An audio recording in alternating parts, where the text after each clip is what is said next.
Hello friends, कैसे हैं आप सब। आई होप आप सब अच्छे होंगे। स्वागत है आप लोगों का मेरा चैनल बगीचा ख्वाहिशों का में। तो मैं आज बताऊंगी कद्दू का जो बीज होते हैं, मीठे कद्दू का, तो उसको आसानी से कैसे ग्रो कर सकते हैं घर में। तो वो कुछ बीज ले ली हूँ मैं। मेरे घर में जो कद्दू आते हैं, मीठे कद्दू, उसको धो के अच्छी तरह से मैं सुखा ली हूँ। इसको कोकोपीट में ग्रो करूँगी तो बिल्कुल आसान है। कोकोपीट धो के अच्छी तरह से उसको पानी निचोड़ ले और थोड़ी पानी उसमें थोड़ी सी भीगी भीगी वो नमी रहने दे, ताकि इसको जर्मिनेशन होने में आसानी हो।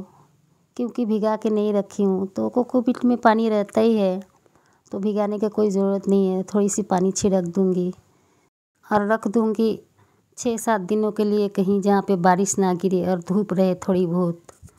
तो ये देखिए, मेरे पूरे ये 7 दिन के बाद मैं निकाली हूँ इसको। तो ये अच्छे से अंकुरित हो गए हैं। कोकोपीट में बहुत अच्छे से हो जाते हैं और थोड़े लंबे भी हो जाते हैं, और मिट्टी में कम लंबे होते हैं, गाछ मोटी मोटी होती है। लेकिन कोकोपीट में बहुत जल्दी निकल आते हैं, इसका अंकुरन जो होता है वो जल्दी शुरू हो जाती है।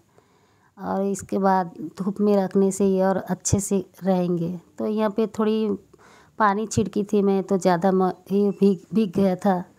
इसका मिट्टी गीली हो गई थी, तो मैं थोड़ी सूखा कोकोपीट डाल दी हूँ, ताकि उसका पानी उसमें एडजस्ट हो जाए। और ये सब बीज लगा हुआ है, इसको नहीं निकालने से भी होगा, तो मैं देखी तो निकाल दे रही हूँ। पूरे 7 दिन में इतना अच्छे से हुए हैं। और इसको अगर आप लोग मिट्टी में ग्रो करेंगे तो ये गाछ जो है, प्लांट इतना लंबे होंगे नहीं, लेकिन बहुत मजबूत होंगे। तो कोकोपीट में बहुत आसानी से हो जाते हैं और जल्दी हो जाते हैं। गाछ थोड़ी सी लंबी हो जाती है क्योंकि जल्दी निकलते हैं ये। तो आप लोग कोकोपीट में ऐसे करके ग्रो कर सकते हैं। अब इसके बाद मैं इसको दिखा रही हूँ आप लोगों की। पूरे 11 दिन का है ये। इसमें थोड़ी थोड़ी जो पत्ते होते हैं कद्दू के, मीठे कद्दू के, वो निकल आए हैं। और प्लांट इसका जो है और लंबे हो गए हैं। तो धूप में मैं नहीं रखी थी क्योंकि बारिश आ रही है, तो धूप तो थोड़ी बहुत आ रही है। तो आप लोग अगर लगाएंगे तो जहाँ पे धूप हो, जब इसका अंकुरन हो जाए तो इसको पूरे तेज़ धूप में रख देंगे, तो ये बहुत अच्छे से ग्रो होंगे। अभी मैं इसको गोबर की खाद थोड़ी सी पुरानी और मिट्टी और थोड़ी सी नीम खली मिला के, ये जो प्लास्टिक के गिलास होते हैं उसमें मैं पीछे होल कर ली हूँ, उसी में लगा के रखूँगी।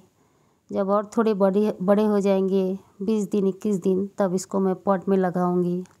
तो आप लोग आसानी से कोकोपीट में इसको ग्रो कर सकते हैं। ग्रो करना बहुत ही आसान है। अगर आप लोग के छत पे रखेंगे ऐसे बना के, तो जो मैं अभी निकाल के ग्लास में लगा रही हूँ, तो आप लोग डायरेक्ट जो पॉट होते हैं, पॉट में उसमें सॉइल मीडिया मिला के, गोबर, मिट्टी और थोड़ी नीम खली हल्की से मिला के डायरेक्ट पॉट में भी लगा सकते हैं। और छत पे रखेंगे पूरी धूप में, तो बहुत अच्छे से इसका प्लांट बन जाएंगे। तो कद्दू का जो पत्ते होते हैं उसका भाजी भी बनता है, बहुत स्वादिष्ट होते हैं भाजी। तो भाजी के लिए भी लगा सकते हैं, और इसके फ्रूट के लिए भी लगा सकते हैं। फ्रूट के लिए लगाएंगे तो थोड़ी बड़ी बर्तन में लगाएं, ड्राम या पॉट में बड़ी सी में लगाएं। अगर आपके पास मिट्टी है घर में, ज़मीन में, तो लगाने से तो बहुत ही अच्छा। तो भाजी भी बनता है इसका। और इसके जो पत्ते होते हैं उसके साथ में जो दाल के बड़ी होते हैं उसके साथ में मिला के सब्ज़ी बनाने से बहुत टेस्टी होता है। तो आप लोग लगाए ऐसे करके अपना छत पे, तो बहुत अच्छे लगेंगे। और कोकोपीट में बहुत आसानी से ग्रो हो जाते हैं, तो आप लोग लगाने का कोशिश कीजिएगा। ऐसे देखिएगा, बहुत आसानी से इसका अंकुरन हो जाते हैं।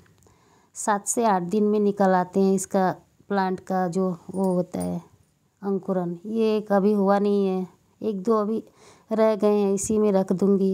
ये बड़े होंगे, छोटे हैं उसके, तो आप लोग भी आराम से लगा सकते हैं। तो छत पे पॉट में लगा सकते हैं, छत का ऊपर में। और छत में तो पूरा धूप आती है, तो उसमें से भाजी खा पाएंगे, सब्ज़ी खा पाएंगे, या तो फ्रूट ले पाएंगे।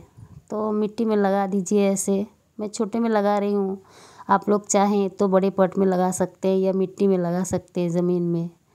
तो इसको मैं अभी रखूँगी कुछ दिन, उसके बाद में पूरे इसके रूट आ जाएंगे तो मैं इसको लगा दूँगी पॉट में। और ये सब जो बच गए हैं इसको मैं ज़मीन में लगाऊँगी। तो इसको अलग हटाती हूँ और ये जो 4 लगाई हूँ इसको ही मैं पॉट में लगाऊँगी। तो फ्रेंड्स आप लोग भी कोकोपीट में ऐसे ग्रो करें और अंकुरन हो जाने का बाद में इसको पूरी तेज़ धूप में रखें और समय समय पर पानी देते रहें। और अगर आप बड़ा बनाना चाहते हैं, फ्रूट लेना चाहते हैं तो बड़ी सी गमला रखें इसके लिए। और गोबर की खाद, वर्मी कंपोस्ट थोड़ी सी, ज़्यादा से ज़्यादा गोबर खाद इसको पसंद है। और सड़ी हुई पुरानी 1 साल की गोबर खाद होनी चाहिए। ऐसे इसे मीडिया में लगाएं और होल रखें बहुत सारे पॉट में ताकि पानी आसानी से ड्रेन हो जाए। Bye friends, subscribe my channel please.